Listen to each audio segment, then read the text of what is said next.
The text arrived while I was helping James pick out his tie for tomorrow's board meeting. Nothing special, just his standard, under-the-radar Brooks Brothers in Navy. The man worth $4.2 billion dressed like a mid-level accountant, which was exactly how he wanted it. Mom, about Christmas dinner. We think it's better if you skip this year. Christmas is for successful children. Your sister just made partner at Goldman, and your brother's new beach house is being featured in Architectural Digest. We don't want them to feel uncomfortable with your situation. I showed James the message. He paused in his tie selection, reading it twice. Your situation? He asked quietly. You mean your job as Chief Strategy Officer at my company? No, I smiled, straightening his collar. They think I'm still a secretary because that's what I told them 3 years ago. They never asked for updates. The irony wasn't lost on either of us. While my sister Diane posted weekly LinkedIn updates about her junior partner status, and my brother Mark shared daily Instagram stories about his real estate empire, I'd spent the last 3 years helping James build Bytecore Technologies into a $50 billion company. Tomorrow, we'd announce our acquisition of Robertson Systems, a deal I'd orchestrated that would shake the tech industry. But my family didn't know that. They just knew I'd met a nice IT guy at work. Mom, we're sure you understand. Maybe next year if things improve for you. James took my phone, read the new message, and his usual calm expression shifted slightly. We could tell them, he suggested. The deal goes public at 9 a.m. anyway. No, I said, selecting his cufflinks, silver, understated, worth more than my brother's beach house. Let them have their Christmas dinner. Tomorrow will be interesting enough. My relationship with success had always been complicated in the Davidson family. Diane, the eldest, collected degrees like trophies.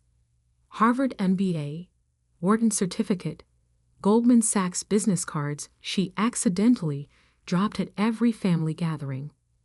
Mark, the middle child, had leveraged our uncle's connections into a modest real estate business that he marketed as an international property empire, despite owning exactly 3 rental properties in New Jersey. Then there was me, Sarah, the youngest, the quiet one, the one who studied computer science at a state school because it interested me, not because of the name. The one who met James Cooper during a tech conference where he was speaking anonymously about blockchain security. He'd asked me to coffee afterward, impressed by my questions during his session. 3 hours later, we were still talking code architecture and market disruption. A month later, he offered me a job.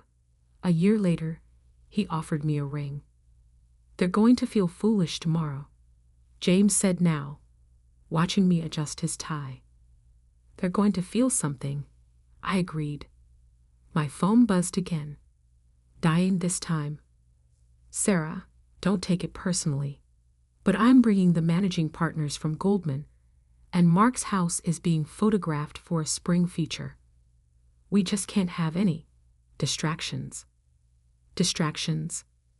Last week, I'd finalized a $12 billion acquisition deal in a conference room while Diane was posting about her power lunch with associates. You know, James said thoughtfully, we could move up the announcement. Release it tonight instead of. No, I cut him off gently. Let them have their Christmas dinner. Let them bask in their beach house photos and junior partner business cards. Tomorrow is soon enough. He studied my face. You're too kind to them. I'm not kind. I corrected. I'm patient. My phone lit up with a family group chat. Pictures from the pre-dinner preparations. Mom's table set with her best china. Name cards placed with precision. Diane posing with her Goldman Sachs tote bag strategically visible. Mark lounging in designer clothes, tagging his upcoming magazine feature photographers. James looked over my shoulder at the stream of photos. Your brother's beach house wouldn't qualify as a guest cottage on our property in Malibu, which they don't know we own, I reminded him. Yet, he smiled.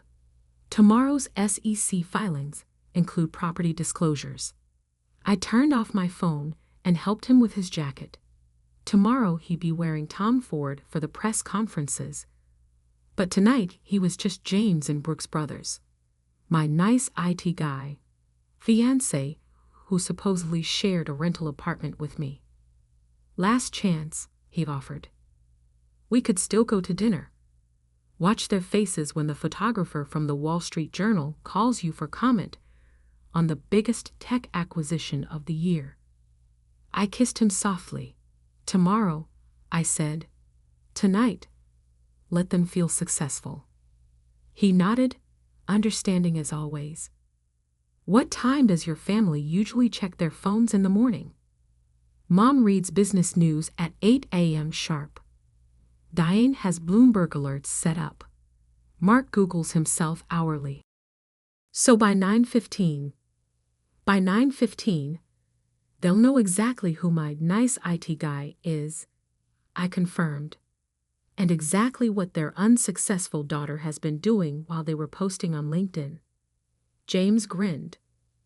Merry Christmas, Sarah Davidson, secret tech mogul.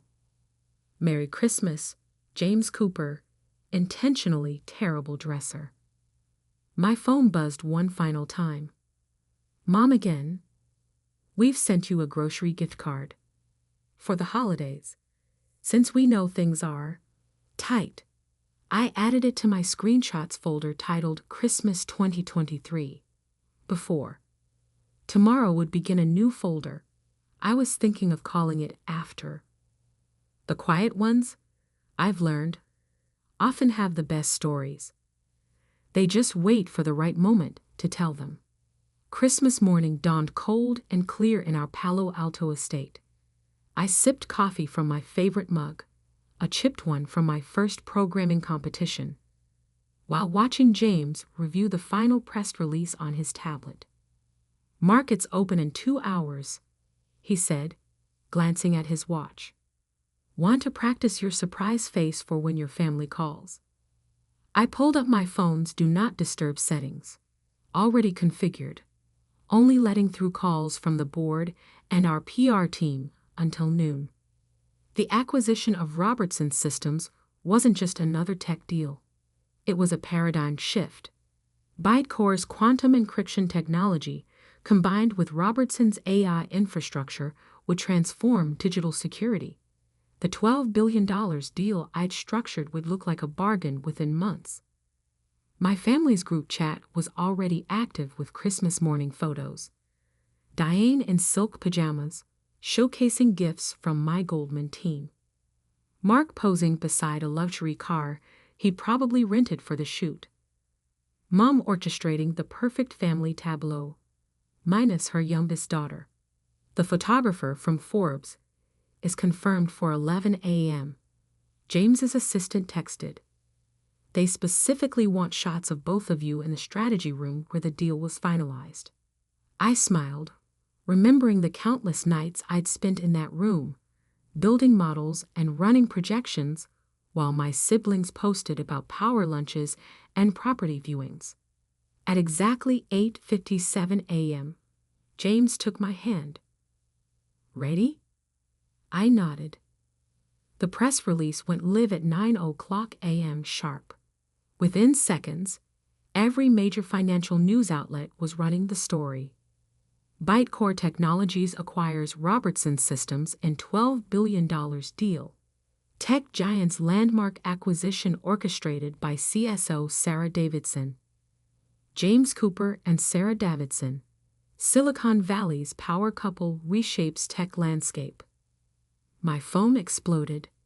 The carefully configured Do Not Disturb held firm, but I could see the notifications piling up. Diane's Bloomberg alerts must have been screaming. The Wall Street Journal's headline was my personal favorite. Sarah Davidson, the silent strategist behind tech's biggest deal of 2023.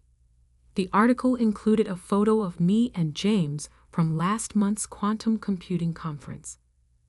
Me and Channel, him finally wearing Tom Ford, both of us looking decidedly unlike a secretary and an IT guy.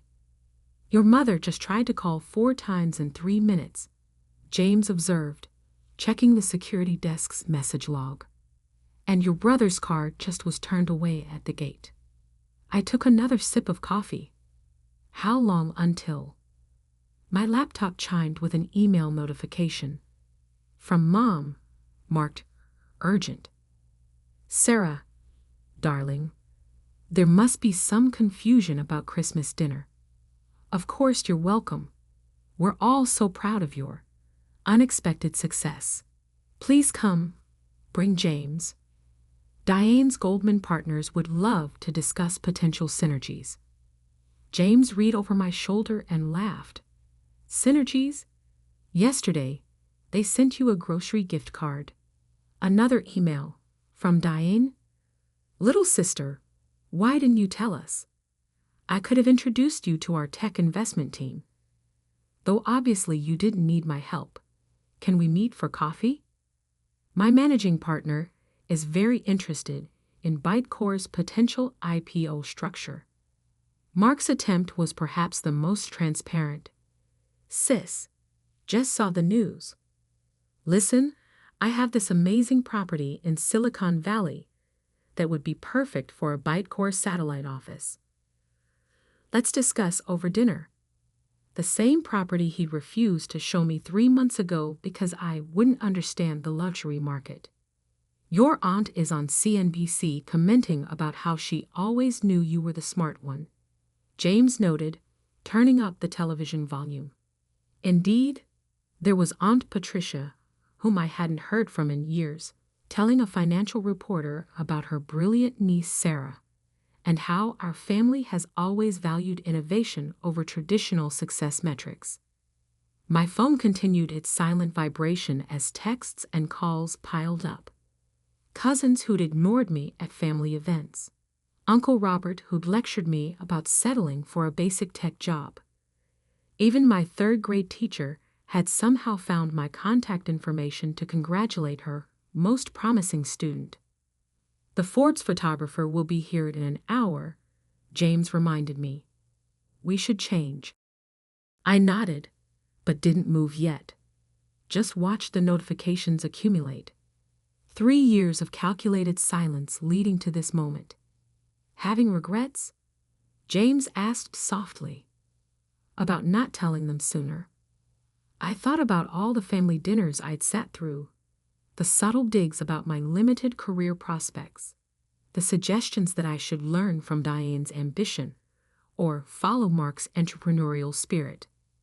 No regrets, I said finally. They needed to believe I was unsuccessful to show who they really are.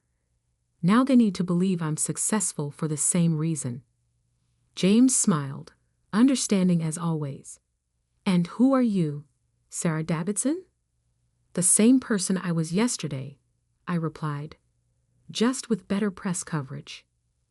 My laptop chimed again. Mom had forwarded the family's Christmas dinner photo to me, adding, Look how empty the table looks without you. James's place card is already set. We're serving his favorite wine. What is his favorite wine? I closed the laptop without responding. Let them sit with their empty chairs and hollow successes for a few more hours. The Forbes photographer would capture a different kind of success, one built on substance rather than show. Should we take the Bentley to dinner? James teased. Really make an entrance? No, I smiled. Let's take your old Volvo. Some things should stay understated. After all, true power doesn't need to announce itself. It just needs to be revealed at the right moment. The Forbes photo shoot wrapped at 11:45 a.m. I wore a subtle Brunello Cucinelli suit that cost more than Mark's monthly mortgage. while James finally abandoned his Brooks Brothers for proper billionaire attire. The photographer captured us in the strategy room, surrounded by the evidence of our actual success.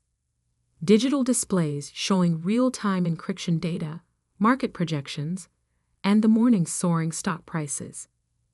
One more thing, I told the photographer before he left. Could you send a copy of that grocery gift card shot? He grinned, understanding immediately. The final photo in the spread would show the $100 grocery card my mother had sent, casually placed beside the acquisition agreement's $12 billion figure. Petty, James asked when the photographer left. Educational, I corrected. By noon, my family's desperation had reached new heights. Mom had progressed from text to emails to having her assistant call our office. Diane abandoned all pretense of professional distance, sending LinkedIn, Facebook, and Instagram messages simultaneously. Mark took the direct approach, showing up at Bytecore's headquarters only to be politely informed that Ms. Davidson's schedule is fully booked through January. Your mother's on her fourth attempt to reach our private line, James's head of security reported. Should we continue the standard response? Ms. Davidson is in meetings regarding the Robertson integration. Message noted. Nothing else. The family group chat had transformed into a festival of backpedaling. Mom, found these lovely photos from Sarah's coding competitions. Our family has always valued technical innovation. Photo obviously pulled from my old high school website. Diane, remember when baby sis built her first computer? Such a prodigy. I had actually built that computer in secret after they mocked my interest in technology. Mark, my successful sisters, Wall Street and Silicon Valley, tagged with hashtag family legacy, hashtag tech titans, hashtag proud brother. At 2 p.m., the Wall Street Journal released their in-depth coverage of the acquisition. The article didn't just detail the deal, it traced my entire career trajectory, including quotes from MIT professors about my quantum computing research and testimonials from tech leaders about my strategic innovations. Your sister Diane just canceled her dinner with the Goldman partners, James noted, reading updates from our PR team. Apparently, they were more interested in meeting you. I was reviewing the final integration timeline when my father's name finally appeared on my phone. Unlike the others, he sent a single text. I should have listened when you tried to explain your work last Christmas. My pride cost me a year of knowing my daughter's achievements. I'm sorry. It was the only message that gave me pause. At 4 p.m., we left the office for the drive to my family's house. James had agreed to take the Volvo, but he'd also arranged for our head of security to follow discreetly. The Robertson deal had made us more visible than ever, and visibility required precaution. Last chance to skip dinner, James offered as we turned onto my parents' street. We could be in Maui by midnight. I squeezed his hand. They need to see us exactly as we are. No hiding anymore. The house looked exactly as it had every Christmas. Lights perfectly arranged. Wreaths precisely hung. Everything curated for maximum impression. But tonight, the performative perfection felt hollow. Before we could reach the door, it flew open.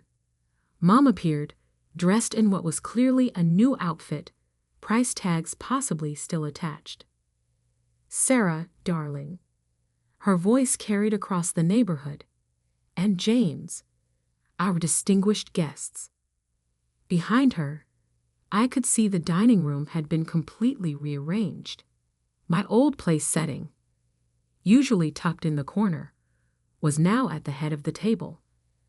Diane and Mark hovered awkwardly by the fireplace, their usual confident poses replaced by uncertain fidgeting.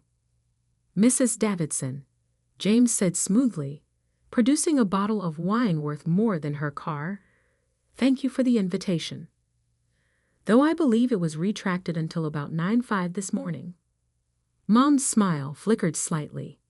A ridiculous misunderstanding. We've always sent grocery gift cards to unsuccessful children. I finished quietly. The room temperature seemed to drop 10 degrees. Diane suddenly became very interested in her phone. Mark studied his imported Italian shoes. Perhaps, I continued, we should address the various texts, posts, and comments from the past few years before we discuss today's sudden change of heart. Mom's perfect hostess mask cracked slightly. Darling, surely we can focus on the wonderful present rather than the present, James interrupted, his billionaire authority showing through, is simply the future's way of dealing with the past. Shall we discuss both over dinner? I pulled out my phone, opened the folder I'd labeled receipts, not financial ones, but screenshots of every dismissive comment, every social media dig, every family chat message questioning my choices. Yes, I agreed, meeting my mother's increasingly nervous gaze. Let's discuss everything. After all, isn't that what successful families do? The professional family photographer Mom had obviously hired for the evening hovered uncertainly by the stairs. In his confusion about the tension, he accidentally captured the perfect shot. The moment when power shifted, when success met truth, when Christmas dinner became a board meeting none of them had prepared for. I sat at the head of the table, James beside me, and smiled. Shall we begin? Dinner was a masterclass in uncomfortable revelations. Mom had clearly Googled tech terminology, peppering her conversation with awkward references to blockchain initiatives and quantum trajectories. Diane kept dropping Goldman Sachs into every sentence until James casually mentioned that Bytecore had declined their investment proposal last quarter. We found their valuation metrics limited, he noted, sipping the wine we brought. Much like their understanding of emerging tech markets. Diane choked slightly on her turkey. Mark's attempt to pitch his Silicon Valley property empire ended when I pulled up satellite images of his 3 New Jersey rentals on my phone. Interesting definition of empire, I observed. Though I suppose every empire falls eventually. Sarah, Mom interjected, perhaps we could focus on your wonderful news instead of past misunderstandings? I set down my fork. You mean the news that was too unsuccessful to merit a Christmas invitation this morning? The photographer Mom had hired shifted uncomfortably in the corner. James gave him a subtle nod, encouraging him to keep shooting. Every awkward moment deserved documentation. The timing of the Robertson acquisition, Dad began, attempting diplomacy, took us all by surprise. Did it? I opened my phone's gallery, like when I tried to explain quantum encryption at last year's Christmas dinner, and Mark said I should leave tech to the professionals and focus on finding a better job. The photos appeared on the dining room's built-in display screen, a feature James's team had quietly installed an hour before dinner. Each image showed a different moment of familial dismissal.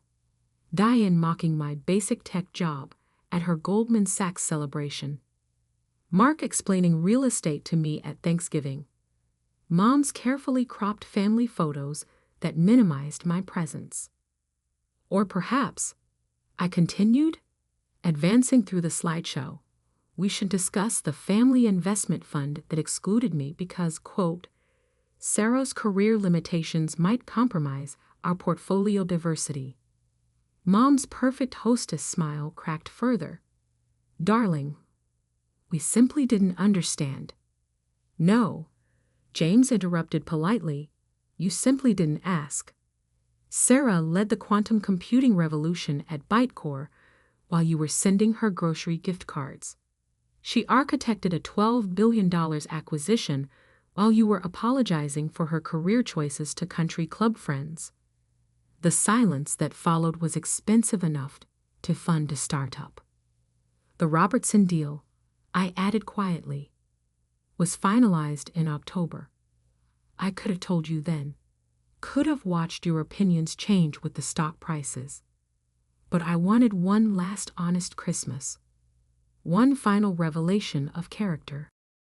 Diane's Goldman Sachs portfolio, which she prominently displayed on the side table, seemed to wilt under the weight of context. Bitcore's market cap, James noted casually, exceeded Goldman's total tech investment portfolio this morning. Interesting metrics on success, wouldn't you say, Diane? Mark attempted recovery. Well, family is more important than success, I finished. Fascinating perspective from someone who uninvited me this morning for not meeting the family's success threshold. The photographer captured it all. Mom's frozen smile, Diane's wilting confidence, Mark's deflating bravado. Christmas dinner became a shareholder meeting where every past dividend of disdain paid out in uncomfortable returns. I have a proposition, I said finally, after the creme brulee had been served and mostly ignored. A family revaluation, if you will. They leaned forward, desperate for redemption opportunities. From now on, we measure success by substance, not show. Achievements by impact, not announcements. Family by support, not status. I met each of their eyes. Those are my terms for continued investment in these relationships. Of course, Mom agreed quickly. Family is everything. No, I corrected gently. Family is what we build through actions, not what we claim through blood. I've built something real while you were building appearances. The question is, what will you build now? James checked his watch. The Asian markets open soon. We should head back. We stood to leave, the photographer capturing one final shot. Me in my understated designer suit, James in his billionaire's casual wear, standing against the backdrop of my family's carefully curated success theater. Sarah, Dad called as we reached the door. Your message this morning, about listening. I'm ready to hear about your work now. Really hear it. It was the only moment that it felt genuine. I handed him my card, not the Bitcore executive one, but my personal email. Start with understanding, I suggested. Success usually follows. In the car, James took my hand. Proud of you. For the Robertson deal. For giving them a path to earn trust rather than buy it. My phone buzzed with notifications from the Asian markets. Bitcore's stock was soaring. The Robertson integration was exceeding projections. Real success, measured in innovation rather than Instagram posts. Next Christmas, James mused, should we invite them to the Malibu house? I thought about Mom's desperate scramble to rearrange dinner, Diane's deflated Goldman Sachs references, Mark's crumbling real estate empire claims. Next Christmas, I decided, we'll let them earn their invitations. Success should be achieved, not assumed. He smiled, understanding as always. As we drove away from my family's carefully curated world, the real one expanded before us, measured not in social media metrics or country club status, but in the quiet power of proven worth. Sometimes the greatest success lies not in what you achieve, but in who you remain while achieving it. I stayed true to myself while they chased appearances. In the end, that made all the difference.